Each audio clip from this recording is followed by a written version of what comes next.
18 अगस्त का दिन शुरू होते होते गुलजार साहब 90 बरस के हो जाते हैं। सालगिरह बहुत मुबारक गुलजार साहब। 36 तो प्रतिष्ठित पुरस्कार उनके हिस्से आए ही हैं।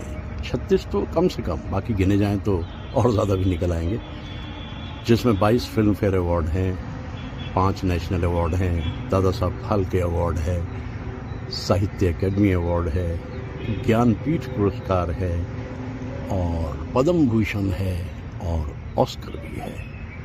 तो जिस इंसान ने इतनी मकबूलियत हासिल की है, इतना नाम किया है और उनकी सालगिरह है, तो तफसील से उनके बारे में कुछ बातें तो की जानी चाहिए और वो बातें मैं रोक नहीं पा रहा हूँ और मैं शुरू कर रहा हूँ गुलजार साहब के बारे में अपने जज्बात और ख्यालात का आबशार।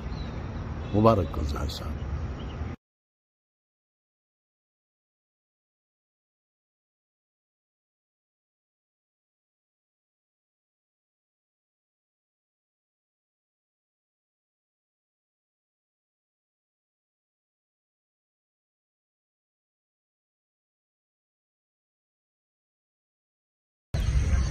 वक्त गुजरा नहीं अभी वरना रेत पर पाँव के निशान होते।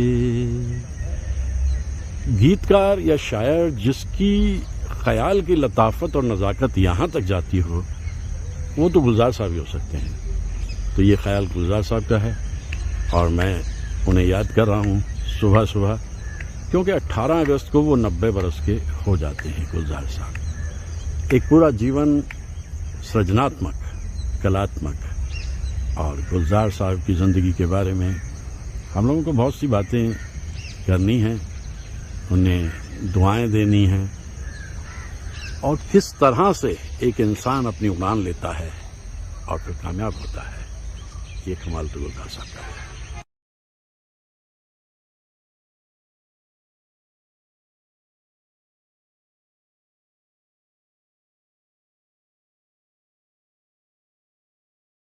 इतने सारे गुल एक जगह हों तो गुलजार बनता है, और अगर गुलजार साहब के बारे में कुछ कहना हो तो इससे बेहतर जगह क्या हो सकती है जहां गुल खिले हैं और सुर्ख एकदम जिंदगी को महकाते हुए। गुलजार साहब की सालगिरह पे कुछ बातें उनके बारे में करते हैं, यहां से शुरू किए लेते हैं। 18 अगस्त, इतने सारे गुल और यादें गुलजार साहब।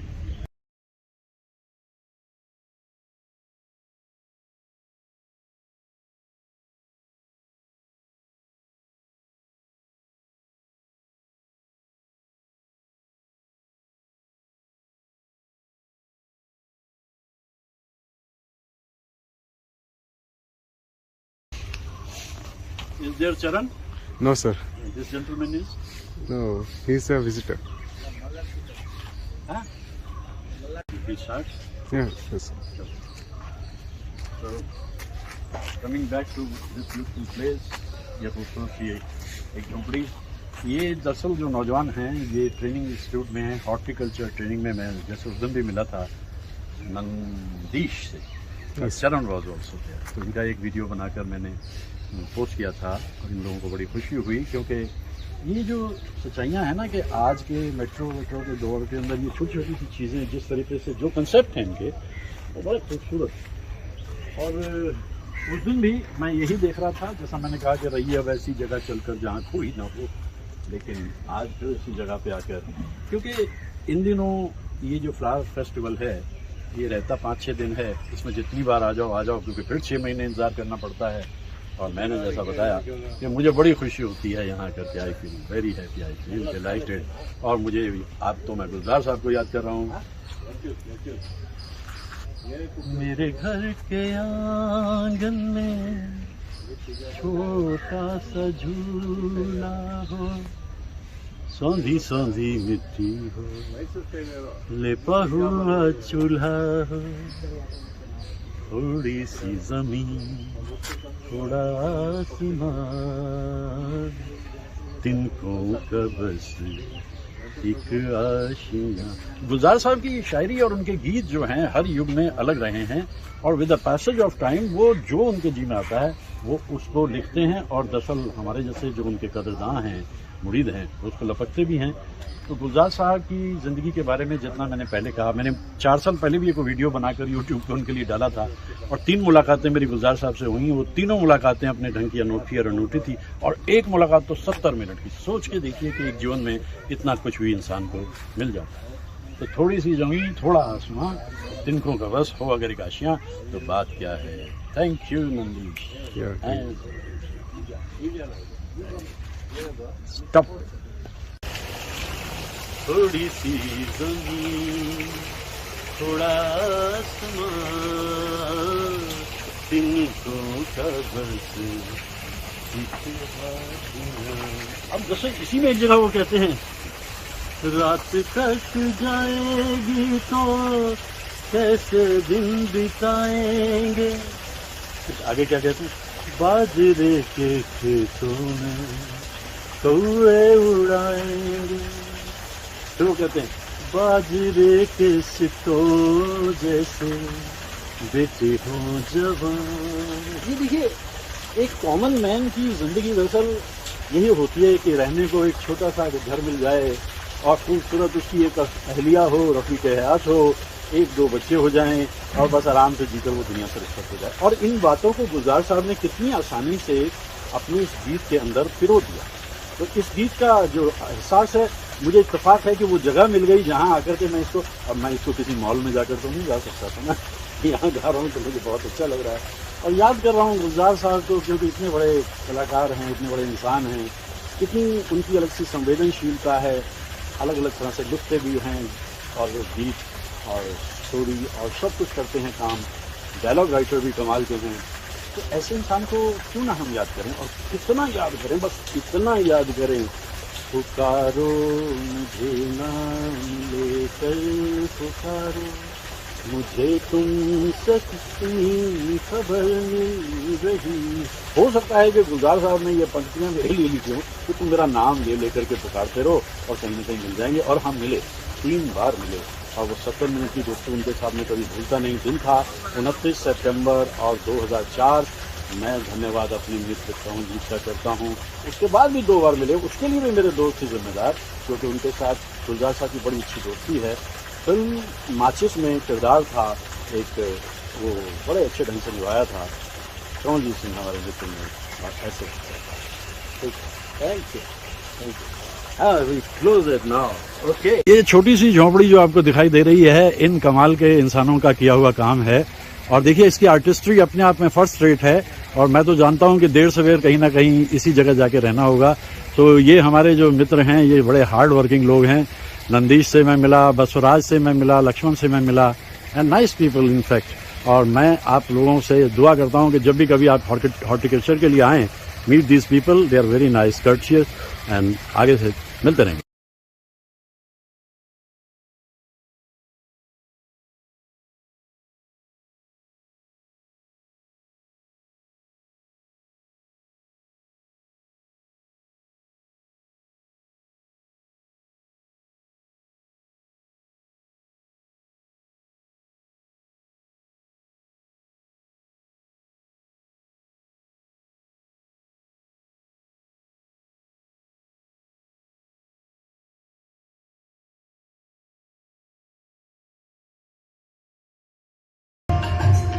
पहला ही गीत जब हमने सुना था, मोरा गोरा अंग ले मोए श्याम रंग दे दे, ये अंदाज़ा तो हमें हो गया था कि गुलजार साहब एक अलग तरह के गीतकार हैं और उनका काम करने का तरीका भी अलग रहेगा। उनकी इमेजेस, उनके सेंटेंसेस, उनका मुखड़ा गीत का और अंतरा सब एक दूसरे से अलग रहेगा जो अब तक फिल्म इंडस्ट्री में होता चला आ रहा था।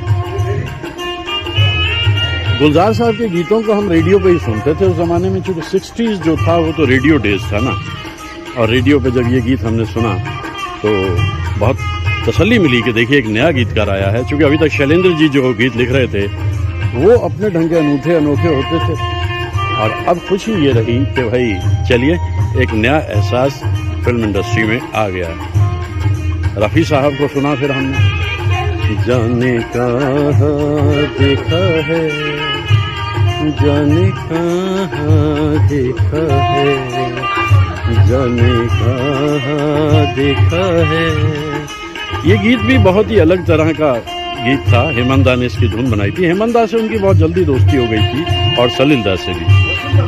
गुलजार साहब की शख्सियत में बांग्ला टच था, इसलिए जो बंगाली संगीतकार थे या डायरेक्टर थे, क्योंकि सबसे पहले उन्हें मौका मिला था काम करने का विमल दा के साथ, वो उनके असिस्टेंट हो गए थे। बस फिर विमल दा का जो इंसान असिस्टेंट हो गया, फिर तो उसकी ज़िंदगी में सुख ही सुख रहेगा। और ऐसा ही सुख जो है वो गुलजार साहब की ज़िंदगी में हमें लगातार देखने को मिलता रहा। और फिर सुनाई दिए राहगीर के गीत, जन्म से बंजारा हूँ बंधु, जन्म जन्म बंजारा, कहीं कोई घर ना घाट ना अंगनारा, मितवा रे भूल गए तेरा है ये मितवा।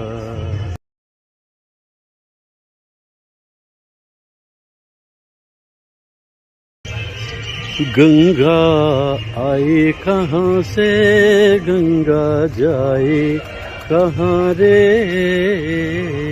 लहराते पानी में जैसे धूप छाँव रे।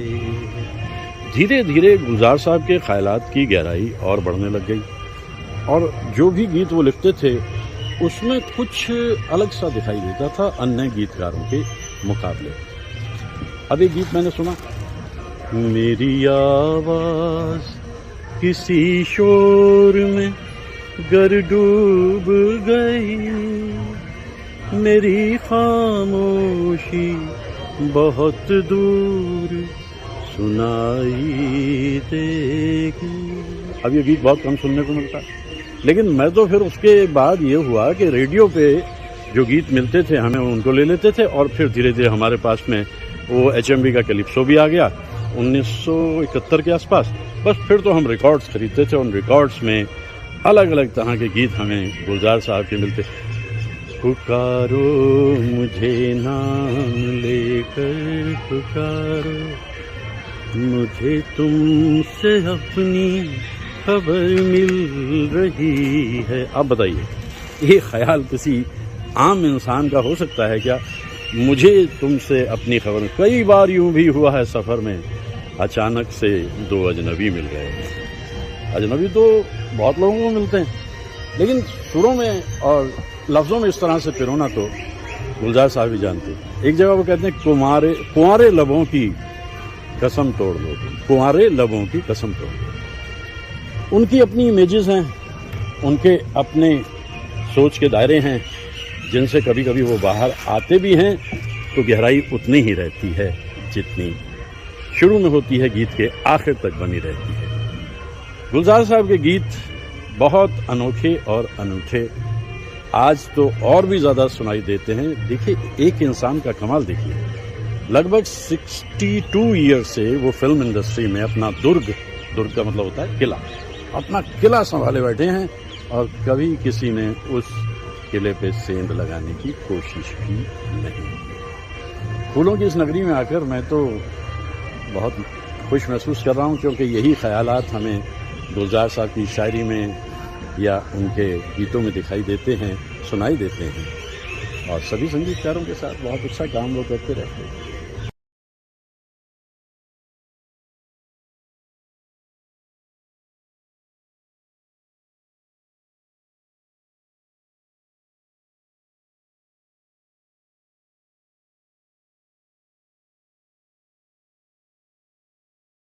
फिल्म्स में काम करने वाले, चाहे वो स्क्रिप्ट राइटर हैं, स्टोरी राइटर हैं या डायलॉग राइटर हैं, उनके मन में एक ख्वाहिश हमेशा रहती है। यहाँ तक कि फिल्म कलाकारों के मन में भी एक ख्वाहिश हमेशा रहती है कि कभी ना कभी वो कोई फिल्म का डायरेक्शन करें। और बात जब डायरेक्शन की आती है तो जो इंसान तमहीदी दौर से ही बिमल रॉय साहब के साथ उनके असिस्टेंट के रूप में काम कर रहा है और ऋषिकेश मुखर्जी साहब भी उनके आसपास में हैं, तो फिर आप सोचिए कि वो डायरेक्शन तो करेंगे ना। और उधर बांग्ला में एक फ़िल्म बनी थी और उस फिल्म को इतना पसंद किया था गुलजार साहब ने कि हिंदी में उसका तर्जुमा बना दिया। तर्जुमा तो नहीं था, अपनी अलग ओरिजिनल फिल्म थी, मेरे अपने यूथ पावर के ऊपर वो अपने ढंग की अनोखी फिल्म थी और यहाँ से जाहिर हुआ। और यहाँ वो मीना कुमारी को भी एक अलग रोल में कैरेक्टर आर्टिस्ट के रूप में ले आए। तो गुलजार साहब की ये फिल्म बहुत अच्छी चलती रही। पहली फिल्म जब डायरेक्टर की बन जाती है और कामयाब हो जाती है तो उसके बाद फिर उसका हौसला बढ़ता है। गुलजार साहब का हौसला भी इसी तरह बढ़ता चला गया और वो फिल्में बनाते चले गए। वो सारी फिल्म जो हमने अपने जीवन में देखी हैं अलग अलग वक्त में।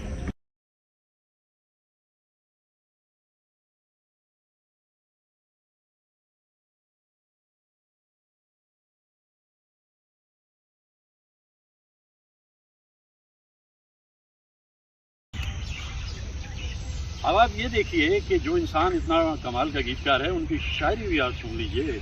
एक छोटी सी नज़्म है उनकी। दो नस्लों के बीच का जो फासला है, दो जनरेशन्स के बीच का जो फासला है, क्या अंदाज़ है गुलजार साहब का कहने का। दूर सुनसान से साहिल के करीब एक जवा पेड़ के पास, उम्र के दर्द लिए वक्त के मटियाले निशान, बूढ़ा सा चीड़ का एक और भी है पेड़ खड़ा, सैकड़ों बरसों की तन्हाई के बाद झुक के कहता है जवां पेड़ से यार, सर्द सन्नाटा है तन्हाई है, कुछ बात करो। हर घर के आंगन में यही हो रहा है ना। वो बुजुर्ग बैठे हुए हैं किनारे पे, सामने से भागे जा रहे हैं, बच्चे भी और नौजवान भी, वो ये देख रहा है। कोई बात कर लो, कैसे बात कर लो। इंटरनेट का ज़माना है भाई, और इस इंटरनेट के ज़माने में टिक टिक टिक 4 जने बैठे हैं और चारों फ़ोन पे। खैर नहीं हाँ, मैं गुलजार साहब के बारे में यही सोचता हूँ कि वो उस ज़माने के इंसान हैं जिस ज़माने में संवेदनशीलता का कोई अर्थ था, संवेदनशीलता से लिखी जाती थी बातें, कही जाती थी बातें। और गुलजार साहब की ज़िंदगी को मैं जितना देख और समझ पा रहा हूँ, वो अपने ढंग के एक अनूठे और अनोखे व्यक्ति हैं। जो मुलाकातें उनसे मेरी रही, उसमें भी मैंने ये पाया कि ये जैसे एक नज़्म मैंने अभी अभी कही आपसे, जिसको सुन के एक स्ट्रेंजर रुक गए कि अरे देखो क्या खूबसूरत ख्यालात हैं। ये कमाल है गुलजार साहब का। और मिलना चाहिए, बुजुर्गों की तन्हाइयों को समझना चाहिए। बरसों रहा है ये भी नई नस्ल का मिजाज, ऊंचा ना बोलते थे बुजुर्गों के साथ, और अब हालात थोड़ा डिफरेंट है, लेकिन हर किसी के ऊपर लागू नहीं होती बात, लेकिन ज़्यादातर तो यही हो रहा है ना। देखिए, फूलों के बीच में आकर गुलजार साहब को याद करना मेरे लिए बहुत बड़ी खुशी की बात है।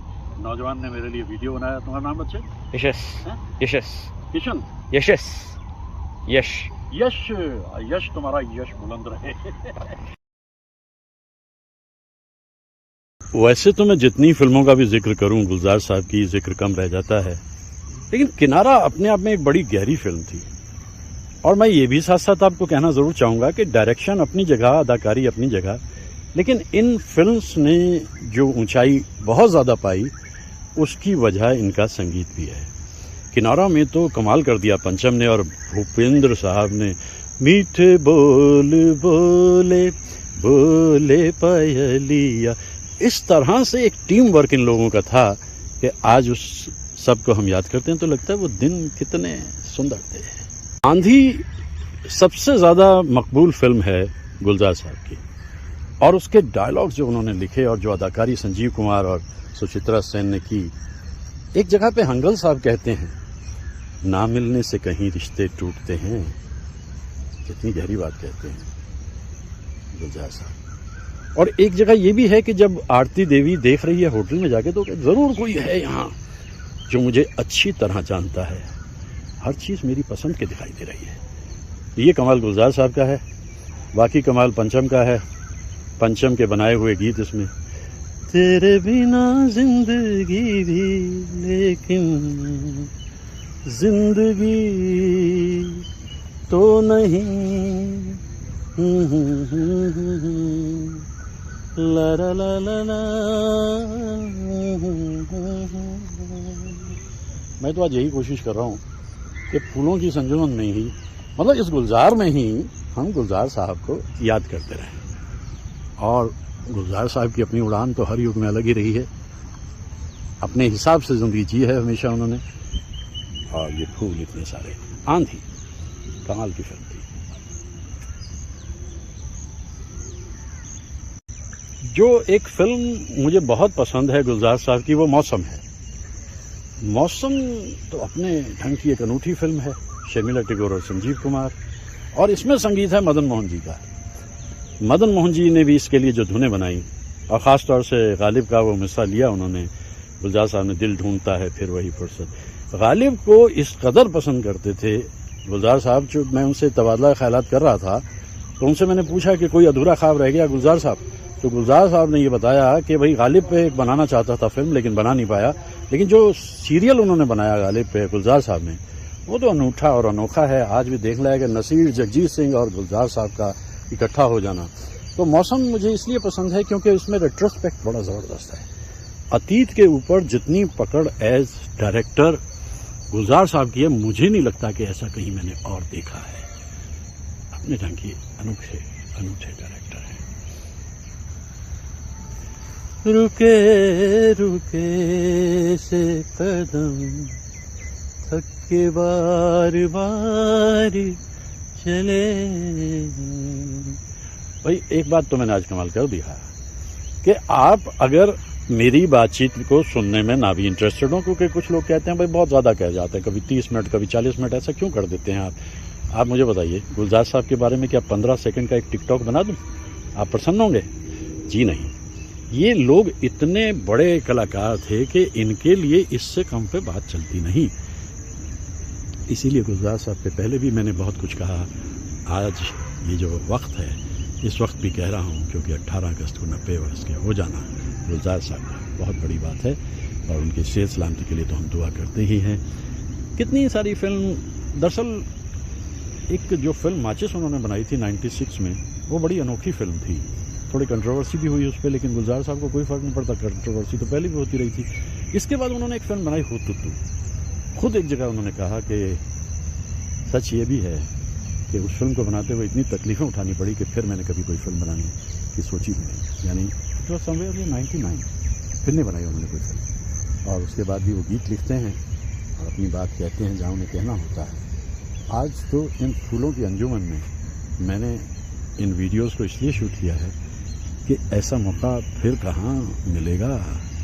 आप इन फूलों को इतना बार बार नहीं देख सकते, वक्त होता है, और उस वक्त में इनका जितना हम इस्तेमाल कर लें वो ज़्यादा सही है। वही मैं कर भी रहा हूँ।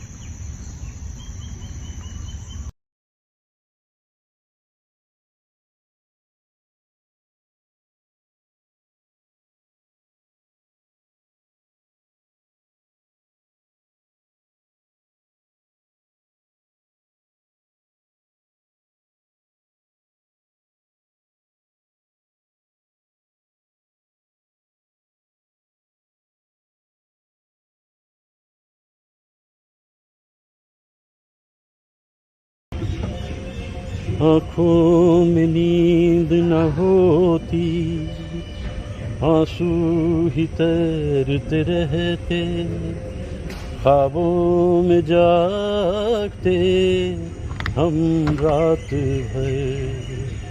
कोई दिलासा होता, कोई तो साथी होता, कोई होता जिसको अपना हम अपना कह लेते। पास नहीं तो दूर ही होता, लेकिन कोई मेरा अपना। किशोर दा तो फेवरेट सिंगर थे गुलजार साहब के, और पंचम म्यूजिक डायरेक्टर। लेकिन बीच में भूपेंद्र साहब की आमद भी हो गई थी। बीतना बिताए रहना, इसके बाद जब भी मौका लगता था भूपेंद्र जी को भी गीत मिलता था। ये एक टोली सी बन गई थी इन लोगों की। संजीव कुमार एक्टिंग में आ गए और गुलजार साहब डायरेक्शन कर रहे हैं, पंचम उसके बाद में संगीतकार हो गए, और बड़े कमाल के गीत इन लोगों ने बनाए। बहुत सी बातें ज़िंदगी से जुड़ी हुई हैं गुलजार साहब की, जिसका जिक्र मैं धीरे धीरे करूँगा, क्योंकि 18 अगस्त को वो 90 बरस के हो जाते हैं।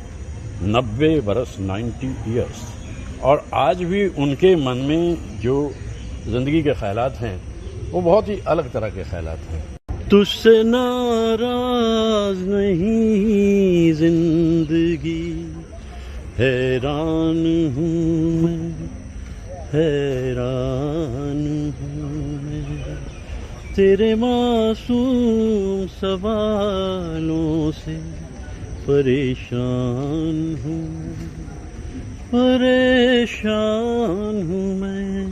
जिंदगी है तो परेशानियां भी हैं, लेकिन उसके बावजूद भी ख्याल देखिए, ऐ जिंदगी गले लगा ले, हमने भी तेरे हर एक गम को गले से लगाया है ना। ये जो लफ्ज़ों का जोड़ तोड़ करते थे वो बड़ा सही बैठता। अब इसी गीत में जैसे वो कहते हैं है ना, तो शैलेंद्र जी को गीतकार के रूप में वो बेस्ट मानते थे। वो कहते थे कि ऐसा गीतकार तो कभी हिंदी फिल्म में आया ही नहीं। तो गुलजार साहब के मन में कितना सम्मान शैलेंद्र जी के लिए था, ये उनके गीतों को देखकर हम समझते हैं।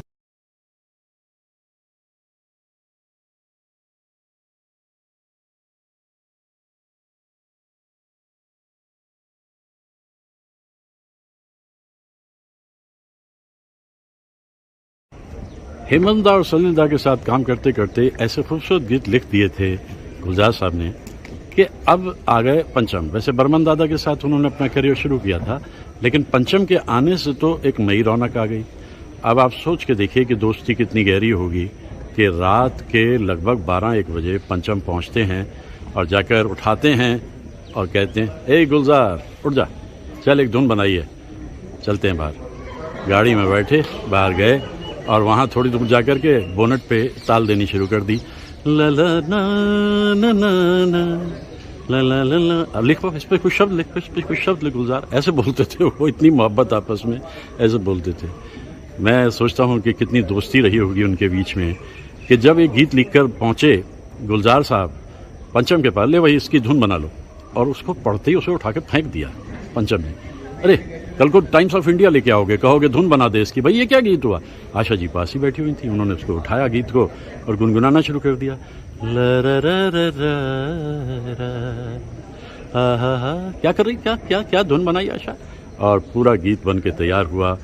और अनुराधा पटेल जी ने जिस तरीके से इस गीत पे अदाकारी की है, बस वो कमाल है। मैं तो उनसे कहा भी करता हूँ अनुराधा जी से कभी कभी, भाई ये गीत तो कमाल है और आपकी अदाकारी, कहती सारा श्रेय जाता है गुलजार साहब को, डायरेक्शन उनकी, कंसेप्ट उनका और अल्फाज उनके, मुझे तो सिर्फ अदाकारी करनी थी। देखिए कैसे कैसे गीत बन जाते हैं। और आज भी उन गीतों को जब हम सुनते हैं, इजाज़त के गीत तो अपने आप में अनोखे और अनूठे थे। गुलजार साहब को लिरिसिस्ट का अवार्ड मिल गया और आशा जी को सिंगर का, लेकिन पंचम दा को इस फिल्म पे अवार्ड नहीं मिला, जिसका अफसोस दोनों ही कलाकारों को।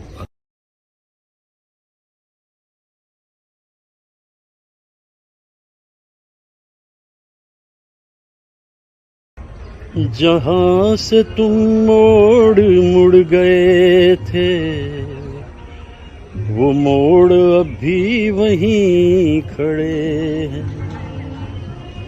लरा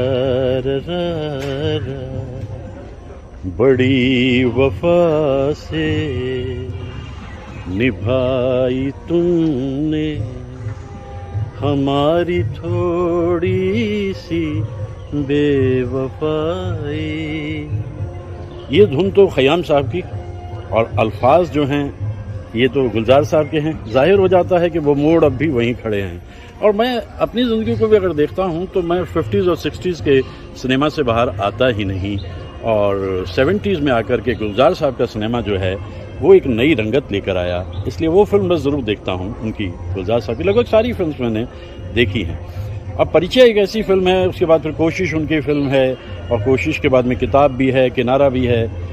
लेकिन वो 3 फिल्म्स जो मैं गुलजार साहब की बहुत ज़्यादा याद करता हूँ वो है आंधी, मौसम और किनारा। इन तीनों फिल्म्स का जो संगीत है वो अपने ढंग में अद्भुत है, जो इसकी स्टोरी लाइन है वो भी अद्भुत।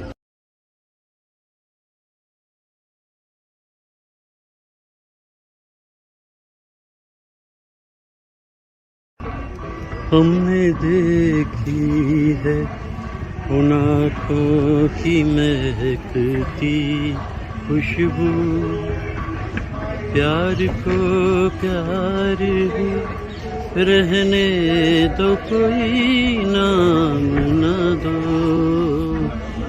इस गीत ने तो जिस रूप में प्रकट किया एक ऐसे सेंसिटिव गीतकार को कि सचमुच हिंदी फिल्म्स के सभी जो दिग्गज है वो मान बैठे कि ये ख्यालात कैसे कोई इंसान लेके आ सकता है कि हमने देखी है उन आँखों की महकती खुशबू। और इसी फिल्म में दूसरा गीत उन्होंने रच दिया, वो शाम कुछ अजीब थी, ये शाम भी अजीब है। फूलों की खिली हुई अंजुमन में गुलजार साहब को याद करना एक सुखद अनुभव है मेरे लिए तो, क्योंकि 3 मुलाकातें मेरी उनसे हुई हैं गुलजार साहब से, और एक मुलाकात तो 70 मिनट तक रही, वो मैं याद करता हूँ आज भी हमेशा। एक अद्भुत आर्टिस्ट, अनोखे और अपनी ही अलग एक इनफरादियत लिए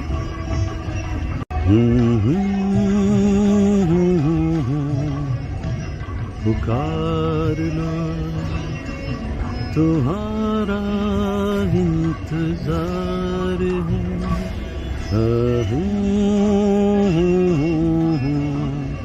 लरा फिल्म खामोशी के जरिए जहां राजेश खन्ना को एक ऊंचाई मिली, वहीं गुलजार साहब की जो संवेदनशीलता है वो और ज़्यादा उभर कर सामने आ गई। और इस फूल की तरह से मैं उठे गुलजार साहब फिल्म खामोशी के बाद और भी गीत लिखते रहे, लेकिन अब उनकी प्रायोरिटी थी डायरेक्शन।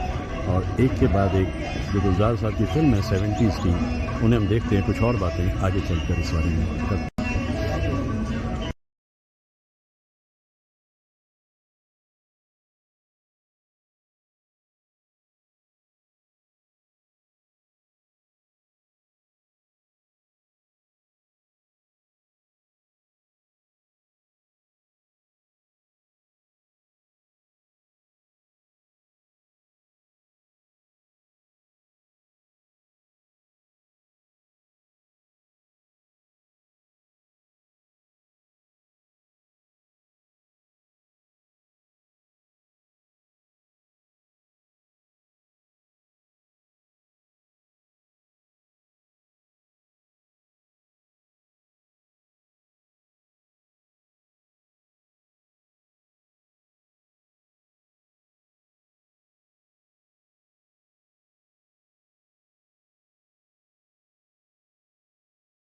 हर जाते महीने और बरस के साथ ये ख्वाहिश बढ़ती जा रही थी, क्या कभी गुलजार साहब से मुलाकात हो पाएगी।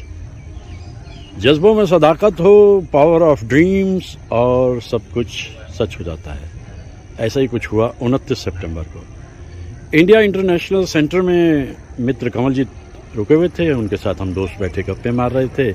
9:45 के करीब बजे होंगे रात के, और चलो भाई खाना खाते हैं। डाइनिंग रूम में पहुंचे, और पहुंचते ही मेरे मित्र कमलजीत ने मेरा हाथ खींच कर एक ऐसे कोने की तरफ मुझे पहुंचाया जहां बैठे हुए थे गुलजार साहब अपने एक दोस्त के साथ। मुझे बड़ी खुशी हुई एकदम से, और पहला सेंटेंस जो बोला कमलजीत ने, कहने लगे, भाई ये जो मेरे दोस्त हैं ये आपके बड़े ज़बरदस्त मुरीद हैं, मुझसे भी ज़्यादा आपके मुरीद हैं। तो ये प्रोफेसर साहब हैं। तो उठ खड़े हुए थे गुलजार साहब, और नमस्कार हुई, आदाब हुई। उसके बाद हम सब लोग दूसरी तरफ जाकर के बैठने लगे, लेकिन मैं लौट के वापस आया गुलजार साहब के पास, उनके ऑटोग्राफ लिए, और उन्होंने कहा कि आपकी मसरूफियत क्या है। मैंने कहा जी कॉलेज में पढ़ाता हूँ। तो उन्होंने कहा कि आइए बैठिए। तो मैं बैठ गया। बस ये वो पल था जहाँ से 70 मिनट तक लगातार गुलजार साहब से गुफ्तगू हुई। मित्र कमलजीत अपने दोस्तों के साथ उधर बातचीत करते रहे, और जब 11 बज चुके तो फिर एकदम से लगा, अरे भाई ये तो अब खाना भी शायद ख़त्म हो गया होगा। लेकिन इस दौरान मेरी इतनी तवील गुफ्तगू हुई थी गुलजार साहब से कि जितना मैंने सोचा था कभी ज़िंदगी में उनसे मिलूँगा, उससे भी ज़्यादा प्रकृति ने मुझे मौका दिया। 2 मुलाकातें और भी मेरी हुई उनसे बाद में, लेकिन वो होता ना, एक पल होता है, एक वक्त होता है, और उस वक्त में जो हासिल हो जाता है बस उसे आप संजो के रखते हैं। जैसे गुलजार साहब कहते हैं, जैसे जेवर संभालता है कोई। तो इस तरह से मैंने उनसे ऑटोग्राफ भी लिए, फिर बाद में एक तस्वीर भी उनके साथ बाद में खिंचवाई। तो मैं उस शख्स को, या उनकी कमाल की जो एक गीतकार की शैली है या शायर हैं जिस तरह के, वो मुझे तो वही बहुत पसंद आते हैं। और जैसा मैं कहता हूँ, वन एंड ओनली, ऐसा तो कभी किसी ने देखा नहीं जो लफ्ज़ वो इस्तेमाल करते हैं। और देखिए ये छोटा सा नन्हा सा फूल इसमें खिला है, और पीछे बैकग्राउंड में संगीत चल रहा है। गुलजार साहब, सवाल ही पैदा नहीं होता कि इस पर कोई गीत ना लिखते हैं। तो ये जो सिलसिला है ना ज़िंदगी का, बस ये इसी तरह चलता है, कुछ मिल जाता है, कुछ ख्वाब से बन जाते हैं। और मैं गुलजार साहब को याद करता हूँ उनकी सालगिरह पे, क्योंकि जैसा मैंने कहा ना कि 2 मुलाकातें और भी हुई थी, लेकिन वो 70 मिनट की गुफ्तगू तो मेरे मन में हमेशा के लिए बसी रहने वाली गुफ्तगू है। उनकी जो फिल्म्स होती हैं उसमें ऐसे सीन्स होते हैं ज़्यादातर, जैसे आंधी में आपने देखा कश्मीर को किस ढंग से प्रोजेक्ट किया, मौसम में दार्जिलिंग को किस तरीके से प्रोजेक्ट किया। गुलजार साहब तो अपने ढंग के अनोखे, अनूठे, अद्भुत और अनमोल इंसान हैं।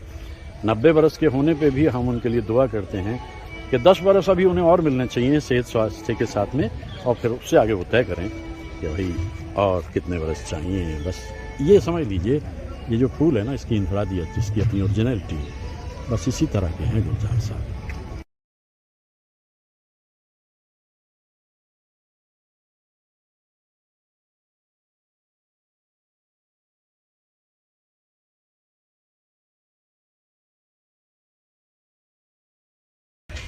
तो आज जब मैं इस पोजीशन में आ गया हूँ और दिल गुलजार गुलजार हो रहा है यहाँ फूलों के बीच आकर, तो ये बिल्कुल मुनासिब वक्त है कि हम कुछ बातें अद्भुत कलाकार गुलजार साहब के बारे में करें। गुलजार साहब से हुई मेरी मुलाकातें मुझे याद आती हैं इन फूलों के बीच में, और देखिए दिल तो मोर मोर हो गया, जैसे कहते हैं दिल मांगे मोर।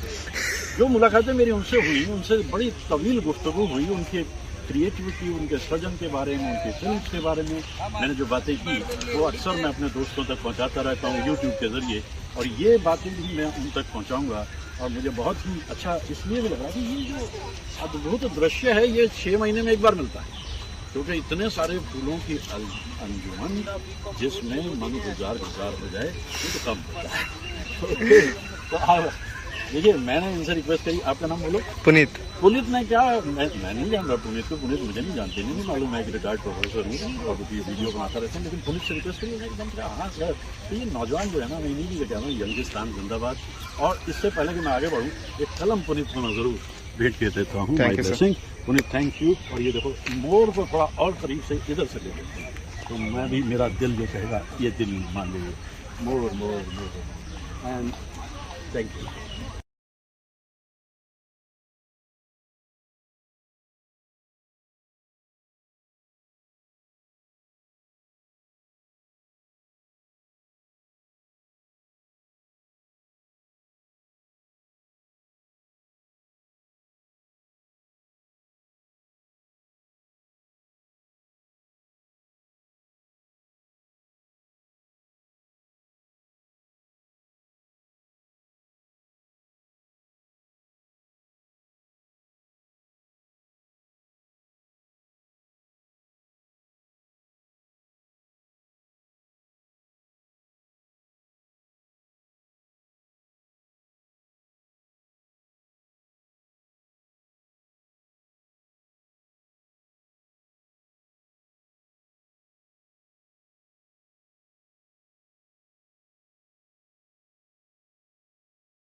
फिल्म में एक सी कार्य प्रणाली में रहते रहते कलाकार थक जाते हैं, फिर वो इनोवेशंस चाहते हैं, और ऐसा ही कुछ गुलजार साहब, पंचम दा और आशा जी के साथ भी हुआ।